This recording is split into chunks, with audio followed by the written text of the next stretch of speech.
Bem-vindo ao Café com Cavanha. Estamos com Marcelo Galto, especialista em petróleo, gás e energia, químico industrial, técnico de operações em petróleo. Bom dia, Marcelo Galto. Bom dia, Cavanha, tudo bem? Tudo bem, obrigado.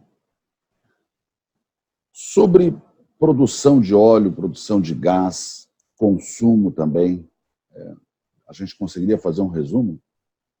Conseguiríamos, sim. Eu vou separar, tá, a questão petróleo do gás, porque eu acredito que eles vão ter caminho um pouco distintos nos próximos anos. A nossa produção hoje de petróleo no Brasil, nos últimos 3 anos, ela tem ficado em torno de 2 milhões e 600 mil barris, 2 milhões e 700 mil barris. Existe uma expectativa muito grande, né, de que essa produção vá fazer uma curva de crescimento rápida na próxima década. O próprio governo federal admite que a gente vai chegar em 5 milhões de barris em 2027. Tem estudos da empresa de pesquisa energética que demonstram isso, que a gente vai sair do patamar, então, de 2 milhões e 700 mil barris para próximo a 5 milhões de barris. O desafio é grande, Cavanha, porque, para você ter uma ideia, cada navio FPSO que a gente coloca no pré-sal tem uma capacidade de 150 mil barris. Para mim fazer 2 milhões e meio de barris de produção, eu estou falando em um pouco mais de 15 navios, né? Mas toda a estrutura offshore envolvida é um investimento colossal, demanda tempo, né? Demanda disponibilidade das empresas que costumam construir essas embarcações no mercado, mas eu diria que é possível que a gente alcance esses 5 milhões, né, essa expectativa. Se a gente não atingir os 5, a gente vai atingir 4, né, o que já é também fantástico, né, do ponto de vista de produção de petróleo. Isso em petróleo. Na questão do gás, hoje a gente produz em torno de 40 bilhões de metros cúbicos de gás no ano. E a expectativa também é que a gente se aproxime, né, passe dos 70 bilhões de metros cúbicos ano, se aproxime dos 80. É quase como se a gente também fosse dobrar a produção de gás nos próximos 10 anos. Só que o gás tem um desafio que hoje, mesmo com os 40 bilhões de metros cúbicos ano que eu produzo, eu não consigo fazer esse gás chegar ao mercado. Só uma fração desses 40 bilhões chegam hoje para o consumidor final. Em torno de 40% só chega hoje na ponta, porque 25% da produção hoje é consumida na própria instalação offshore, nas unidades de produção. Elas consomem uma parcela de gás para produzir energia elétrica para suas necessidades energéticas. E uma parcela significativa hoje é reinjetada nos poços de petróleo, seja por questões de necessidade técnica, para manter a pressão dos reservatórios, mas o maior gargalo, na verdade, é logístico. A gente não consegue escoar da costa até o mercado consumidor esse gás. Então, o Brasil precisa de um investimento que eu acho que é mais difícil na área de gás, que é construir estrutura logística. A gente tem assistido os Estados Unidos com gás muito barato, né? E ele vai concorrer com esse nosso gás do pré-sal. O GNL, o gás natural liquefeito americano, ele já está chegando na nossa costa a preços competitivos e vai ser muito difícil de competir com ele. Então, o gás, o desafio acho que é maior do que o óleo, mas a gente precisa, de certa forma, desenvolver o gás, porque esse gás está associado à produção de petróleo. Os dois estão juntos, né? Eles precisam ser produzidos juntos. Senão a gente vai acabar deixando esse gás, reinjetando ele cada vez mais nos nossos reservatórios, né? Agora, Marcelo, você falou de produção e consumo. Como é que isso, nessa mesma visão de 10 anos, vai acontecer? O nosso consumo ele não é muito animador, né? Porque ele depende da nossa economia. Como a nossa economia nos últimos anos tem andado de lado, em alguns anos andou até para baixo, né? Teve um PIB negativo. A expectativa é que a nossa curva de petróleo vá chegar nos 5 milhões, mas o nosso consumo hoje aparente, Cavanha, é de 2,2 milhões de barris. Então, hoje eu estou produzindo 2,6, 2,7 milhões e estou consumindo aparentemente 2,2. Na verdade, o consumo real de petróleo no Brasil é 1,7 milhões de barris, e 500 mil barris eu trago de derivados de fora. Daí dá esse 2,2, que é o nosso consumo aparente de petróleo, né? E então nossa produção vai a 5, mas a estimativa é que o nosso consumo vai chegar em 2,5 milhões, 2,600 lá em 2027. Então a gente vai ter um descolamento muito grande, né, entre o que eu estou produzindo e o que eu estou consumindo efetivamente. E interessante é que a gente vai virar um grande exportador, né? Hoje a gente a gente exporta hoje 1 milhão de barris de petróleo por dia no Brasil. Se a gente pensar que para atingir o nosso primeiro 1 milhão de barris de produção, a gente levou 60 anos, né? E hoje a gente já exporta esse 1 milhão, a gente levou só mais 10 anos para fazer o segundo 1 milhão de barril de petróleo, e para fazer o terceiro, mais ou menos isso também, mais ou menos uns 10 anos, que deve fechar agora em 2020, aos nossos 3 milhões de barris de petróleo dia, em relação ao consumo. Isso é consumo de, vamos dizer assim, petróleo, tá? A gente vai ser superavitário em petróleo, a gente vai exportar uma grande quantidade. No gás, hoje a gente produz uma quantidade, como eu falei antes, que eu não consigo fazer chegar no mercado, então, em torno de 40% do nosso consumo hoje é importado. Da onde? Bolívia, né, o Gasbol, já tem 20 anos aí o Gasbol, ele é 1/3 do nosso consumo, e em torno de 10% vem via GNL. O que eu imagino, né, que o GNL vai crescer um pouquinho mais nos próximos anos em função desse gás barato que vem dos Estados Unidos. Então, o nosso mercado de gás, embora a gente tenha condições de ser autossuficientes, por falta de logística, eu não consigo, eu ainda importo. Isso é um jogo igual de mercado como a gente faz com derivados, a gente importa uma parte, joga uma outra para o mercado, reinjeta, mas de certa forma interessante é que a gente teria condições de ser autossuficientes, mas por falta de estrutura logística eu não consigo, acabo importando pelo Gasbol ou via GNL. E qual é a perspectiva? Bom, é dobrar a produção. Então a gente tem plenas condições de ser autossuficientes em gás natural, e existe uma expectativa muito grande do governo federal de que isso vá alavancar a indústria química brasileira novamente. Porque o gás ele é um insumo primário para a produção de energia em toda a indústria, né? Então, existe uma expectativa, eu diria. Se ela vai ou não se concretizar, são outros 500, né?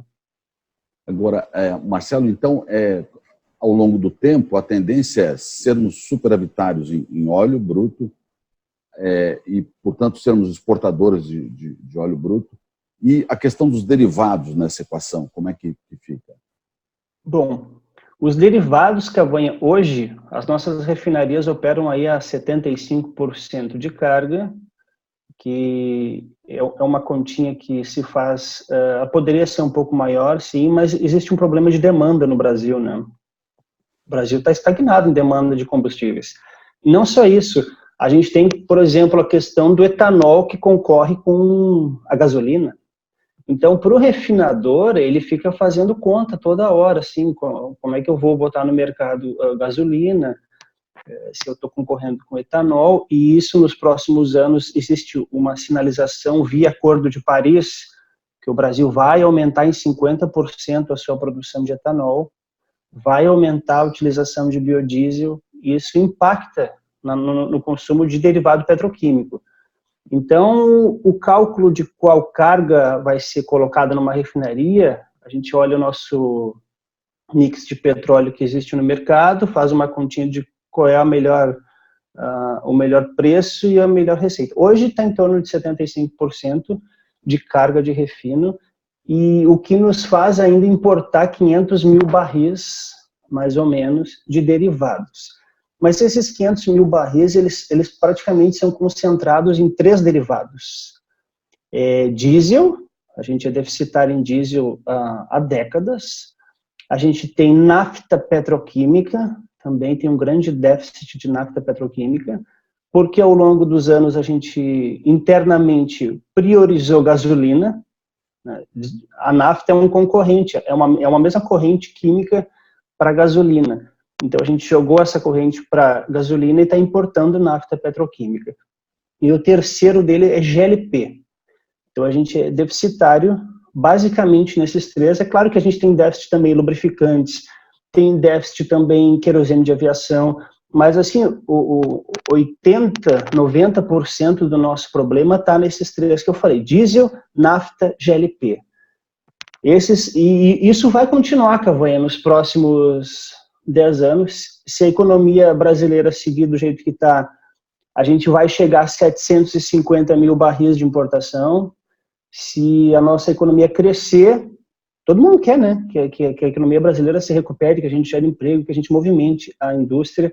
Esse déficit pode ultrapassar 1 milhão de barris, né, facilmente.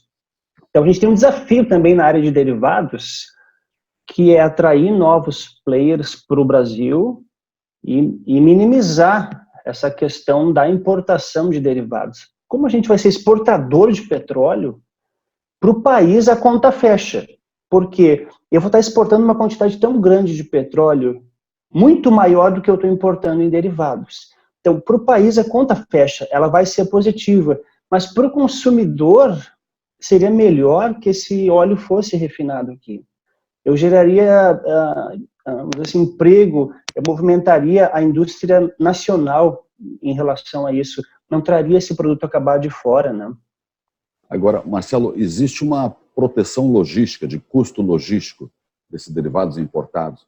Você uma vez comentou esse valor e além disso, quer dizer, nós seremos então, como se faz com matéria-prima, com soja, a gente exporta a matéria-prima e importa vamos chamar assim, tratados? Pois é, a gente tem essa característica de derivados, que é como se exportasse a laranja e comprasse o suco, né? Se eu puder fazer o suco aqui, melhor, né? É uma questão... E por que a gente tem essa questão do preço logístico? Isso não é uma especificidade nossa, tá? Em qualquer lugar do mundo, o mercado ele vai olhar o seguinte: quanto custa para o produto concorrente chegar até aqui? Né? Quem é o nosso produto concorrente no Brasil? É basicamente o que vem do Golfo do México, é o que vem dos Estados Unidos para cá, que é o mercado mais próximo, né? Nosso refinador produz derivados. Então, qualquer que seja o produtor de combustível no Brasil, ele vai olhar o seguinte, ó: eu tenho o meu custo de produção, eu tenho um produto concorrente que está vindo do Golfo do México, só que ele tem um custo de frete. Então, eu vou olhar sempre o custo do frete para chegar aqui, mais o preço de mercado dele, e esse vai ser o meu preço. É o preço de paridade de importação, que leva em consideração a proteção do custo logístico do frete para chegar até aqui, para internalizar esse produto num porto, né? E isso vai ser sempre assim, porque o Brasil é um país continental que os nossos vizinhos da América Latina não têm condições de oferecer combustível para nós. Eles não têm estrutura, eles mal têm para eles, vamos dizer assim, né? Não existe nenhum país na América Latina superavitário capaz de nos oferecer combustível. A gente poderia fazer o contrário, né? O Brasil poderia ser o fornecedor de combustíveis para os vizinhos, como eventualmente a gente é. Agora, Marcelo, quer dizer, e o que precisa para, ao invés de exportar laranja e importar suco, fazer o suco aqui mesmo? Que tamanho de investimento a gente está falando? Que perfil do refino a gente está falando? A gente está falando em pelo menos 500 mil barris. No mínimo, isso seriam 2 refinarias de 250 mil barris, que é grande, né? É um investimento que não é pequeno.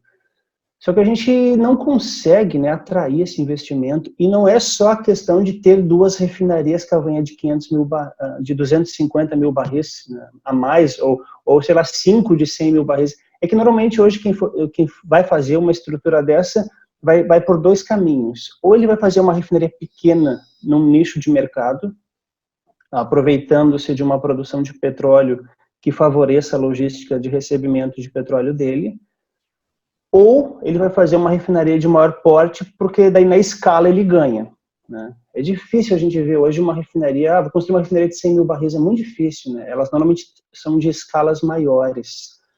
E a gente tem um desafio para atrair esse investimento. É muito difícil no Brasil por conta do nosso histórico.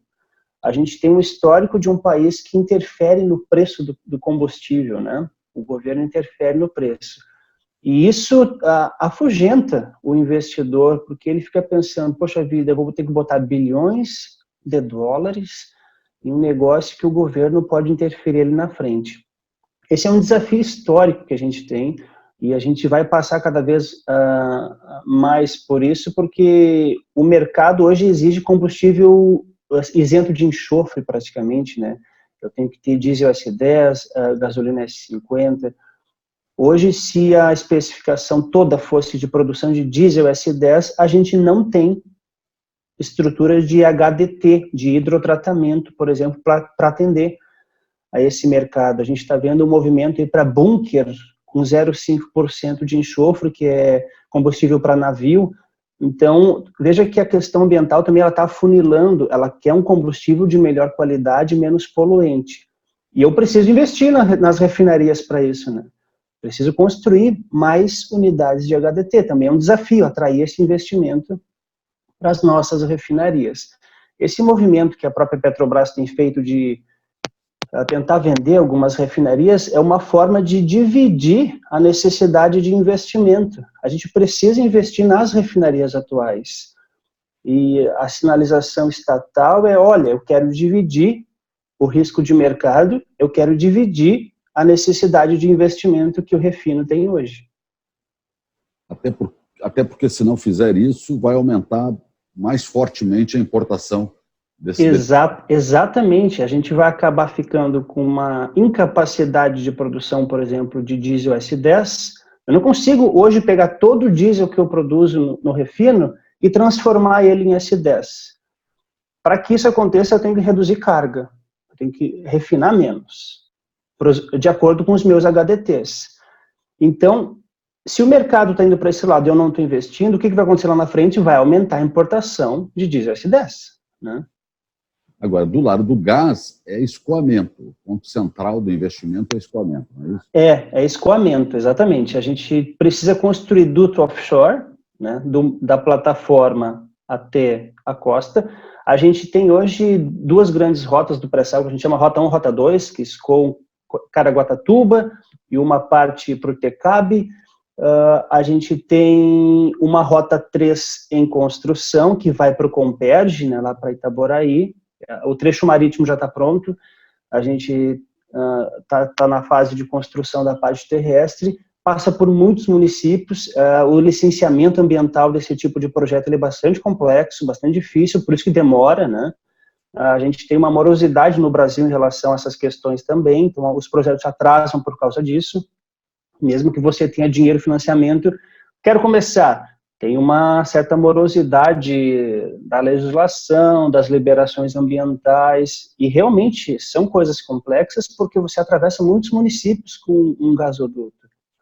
Mas só a Rota 1, 2 e 3 não dão conta do tamanho da produção de gás que a gente vai ter no pré-sal.